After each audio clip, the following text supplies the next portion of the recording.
1 Samuel 17, 1 Chronicles 2, and Acts 12. Now the Philistines gathered their armies for battle, and they were gathered at Soko, which belongs to Judah, and encamped between Soko and Azekah and Ephes Damim. And Saul and the men of Israel were gathered and encamped in the valley of Elah, and drew up in line of battle against the Philistines. And the Philistines stood on the mountain on the one side, and Israel stood on the mountain on the other side, with a valley between them. And there came out from the camp of the Philistines a champion named Goliath of Gath, whose height was 6 cubits and a span.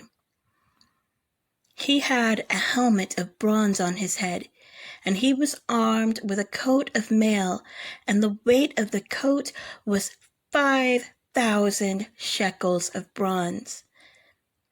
And he had bronze armor on his legs, and a javelin of bronze slung between his shoulders. The shaft of his spear was like a weaver's beam, and his spear's head weighed 600 shekels of iron. And his shield-bearer went before him. He stood and shouted to the ranks of Israel, "Why have you come out to draw up for battle? Am I not a Philistine?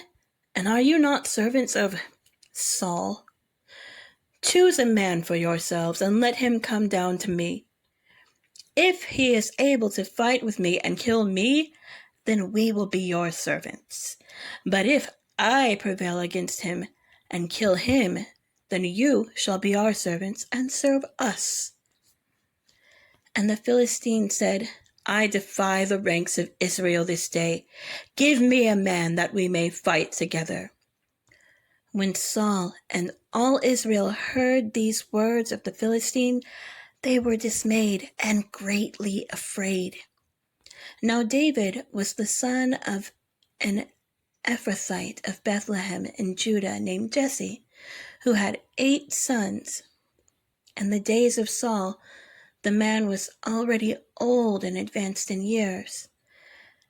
The 3 oldest sons of Jesse had followed Saul to the battle, and the names of his 3 sons who went to the battle were Eliab, the firstborn, and next to him Abinadab, and the third Shammah. David was the youngest. The 3 eldest followed Saul, but David went back and forth from Saul to feed his father's sheep at Bethlehem. For 40 days the Philistine came forward and took his stand morning and evening. And Jesse said to David his son, "Take for your brothers an ephah of this parched grain, and these 10 loaves, and carry them quickly to the camp to your brothers. Also take these 10 cheeses to the commander of their 1,000. See if your brothers are well, and bring some token from them." Now Saul and they and all the men of Israel were in the valley of Elah fighting with the Philistines. And David rose early in the morning and left the sheep with a keeper, and took the provisions, and went as Jesse had commanded him. And he came to the encampment as the host was going out to the battle line, shouting the war cry. And Israel and the Philistines drew up for battle, army against army. And David left the things in charge of the keeper of the baggage, and ran to the ranks, and went and greeted his brothers. And he talked with them. As he talked with them, behold, the champion, the Philistine of Gath, Goliath by name, came up out of the ranks of the Philistines and spoke the same words as before. And David heard him. All the men of Israel, when they saw the man, fled from him and were much afraid. And the men of Israel said, "Have you seen this man who has come up? Surely he has come up to defy Israel. And the king will enrich the man who kills him with great riches, and will give him his daughter, and make his father's house free in Israel. And David said to the men who stood by him, What shall be done for the man who kills this Philistine, and takes away the reproach from Israel? For who is this uncircumcised Philistine, that he should defy the armies of the living God? And the people answered him in the same way, So shall it be done to the man who kills him. Now Eliab, his eldest brother, heard when he spoke to the men, and Eliab's anger was kindled against David, and he said, Why have you come down? And with whom have you left those few sheep in the wilderness? I know your presumption and the evil of your heart, for you have come down to see the battle. And David said, What have I done now? Was it not but a word? And he turned away from him toward another, and spoke in the same way, and the people answered him again as before. When the words that David spoke were heard, they repeated them before Saul, and he sent for him. And David said to Saul, Let no man's heart fail because of him. Your servant will go and fight with this Philistine. And Saul said to David, You are not able to go against this Philistine to fight with him, for you are but a youth, and he has been a man of war from his youth. But David said to Saul, Your servant used to keep sheep for his father, and when there came a lion or a bear, and took a lamb from the flock, I went after him and struck him and delivered it out of his mouth. And if he arose against me, I caught him by his beard and struck him and killed him. Your servant has struck down both lions and bears, and this uncircumcised Philistine shall be like one of them, for he has defied the armies of the living God. And David said, The Lord, who delivered me from the paw of the lion and from the paw of the bear, will deliver me from the hand of this Philistine. And Saul said to David, Go, and the Lord be with you. Then Saul clothed David with his armor. He put a helmet of bronze on his head and clothed him with a coat of mail, and David strapped his sword over his armor. And he tried in vain to go, for he had not tested them.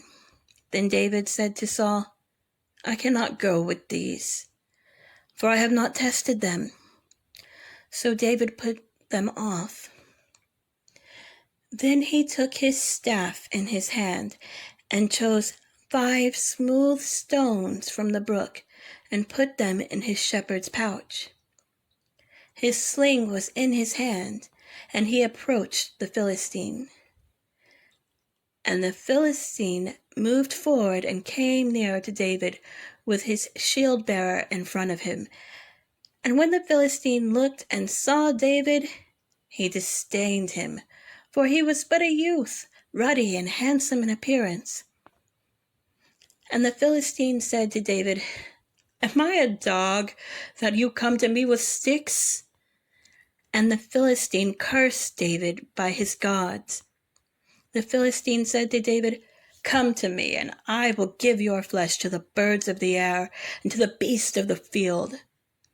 Then David said to the Philistines, You come to me with a sword, and with a spear, and with a javelin, but I come to you in the name of the Lord of hosts, the God of the armies of Israel, whom you have defied.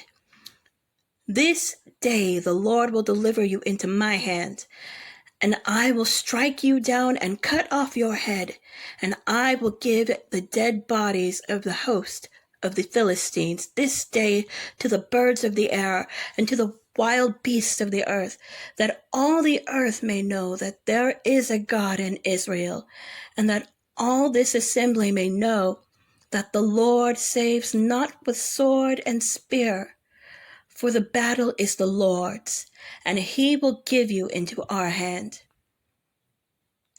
When the Philistine arose and came and drew near to meet David, David ran quickly toward the battle line to meet the Philistine.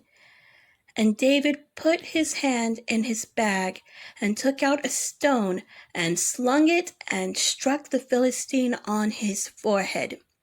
The stone sank into his forehead, and he fell on his face to the ground. So David prevailed over the Philistine with a sling and with a stone, and struck the Philistine and killed him. There was no sword in the hand of David.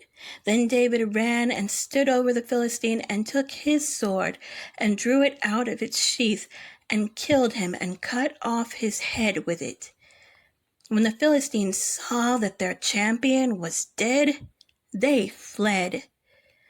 And the men of Israel and Judah rose with a shout and pursued the Philistines as far as Gath and the gates of Ekron, so that the wounded Philistines fell on the way from Shaaraim as far as Gath and Ekron. And the people of Israel came back from chasing the Philistines, and they plundered their camp.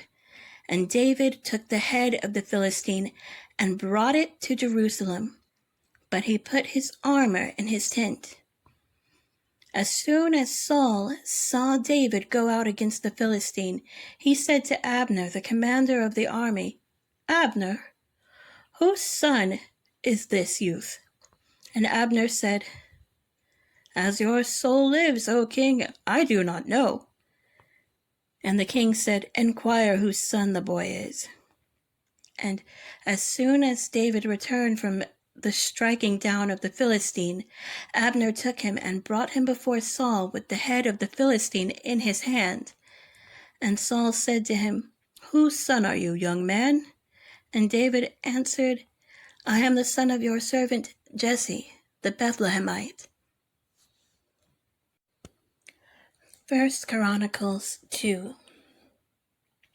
These are the sons of Israel: Reuben, Simeon, Levi, Judah, Issachar, Zebulun, Dan, Joseph, Benjamin, Naphtali, Gad, and Asher. The sons of Judah: Onan, and Shelah.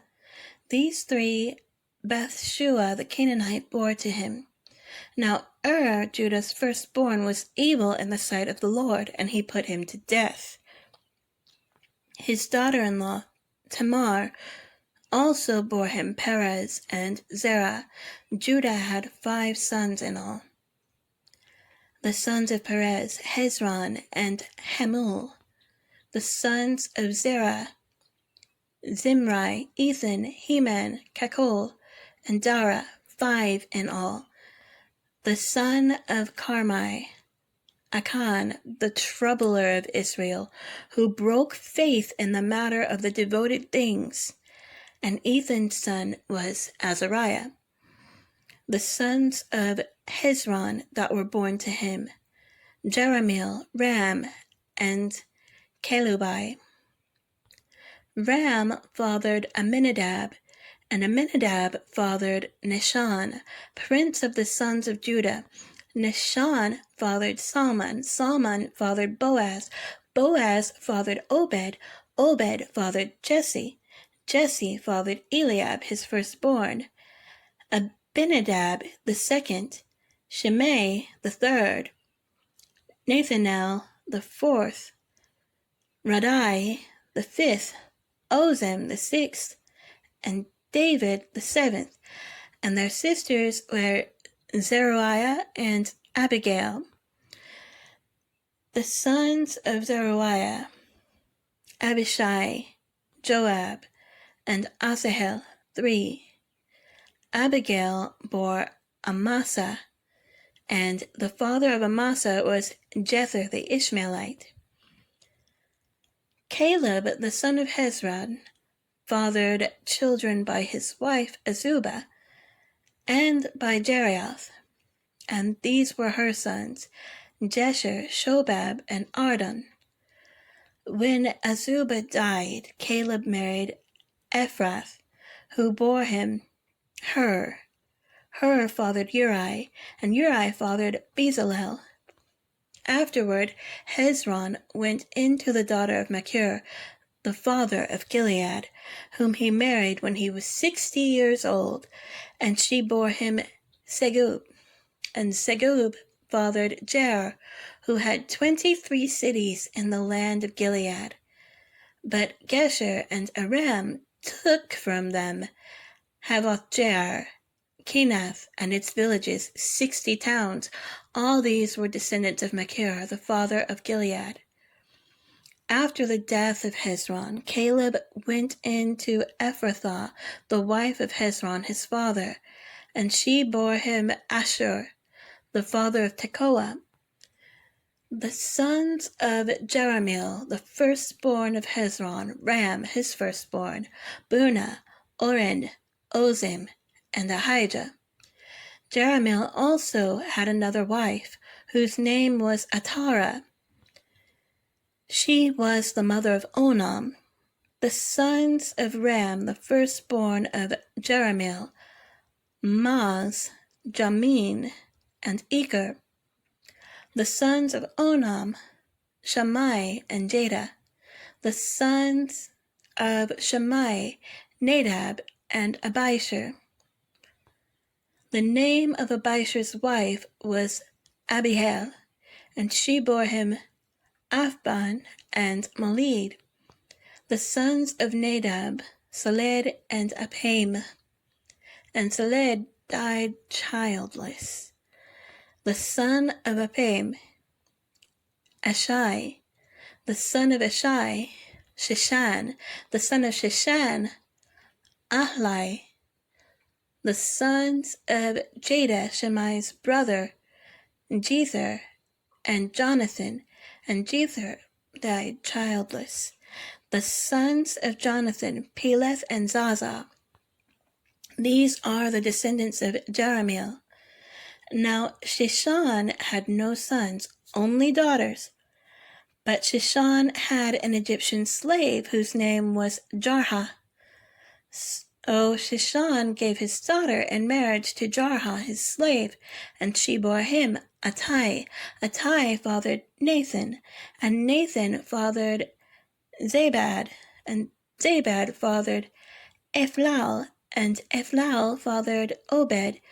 Obed fathered Jehu, and Jehu fathered Azariah. Azariah fathered Helez, and Helez fathered Elisa. Elisa fathered Sismai, and Sismai fathered Shallum. Shallum fathered Jechamiah, and Jechamiah fathered Elishama, the son of Caleb, the brother of Jerahmeel, Maresha, his firstborn, who fathered Ziph. The son of Maresha, Hebron. The son of Hebron, Korah, Tapua, Rakim, and Shema. Shema fathered Raham, the father of Joachim, and Rechem fathered Shammai, the son of Shammai, Maon, and Maon fathered Bethzur. Ephah also, Caleb's concubine, bore Haran, Moza, and Gazez. And Haran fathered Gazez. The sons of Jadai, Regem, Jotham, Geshan, Pelet, Ephah, and Shaph. Maacah, Caleb's concubine, bore Sheber and Terhana. She also bore Shaph, the father of Madmana, Shiva, the father of Machbenah, and the father of Gibeah.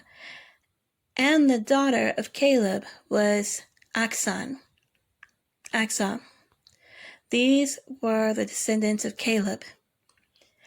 The sons of Hur, the firstborn of Ephrathah, Shobal, the father of Kiriath-jearim, Salma, the father of Bethlehem, Hariph, the father of Beth-gader. Shobal, the father of Kiriath-jearim, had other sons. Haroeh, half of the Menuhath, and the clans of Kiriath-Jearim, the Ithrites, the Puthites, the Shemuthites, and the Mishrites. From these came the Zorathites and the Eshtolites, the sons of Salma, Bethlehem, the Netophathites, Ataroth Beth Joab, and half of the Manahathites, the Zorites, the clans also of the scribes who lived at Jabez, the Tirathites, the Shemaathites, and the Sukathites. These are the Kenites, who came from Hamath, the father of the house of Rechab. Acts 12. About that time, Herod the king laid violent hands on some who belonged to the church.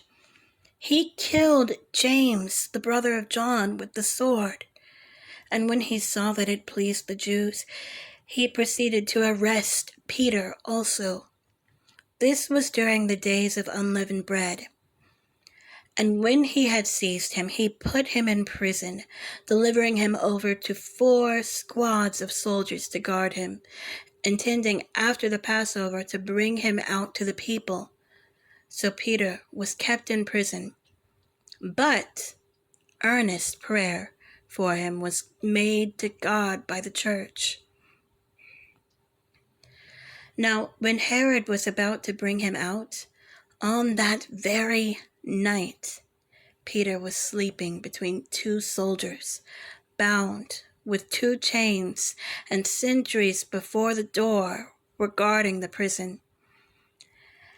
And behold, an angel of the Lord stood next to him, and a light shone in the cell. He struck Peter on the side and woke him, saying, "Get up quickly." And the chains fell off his hands. And the angel said to him, "Dress yourself and put on your sandals." And he did so. And he said to him, "Wrap your cloak around you and follow me." And he went out and followed him.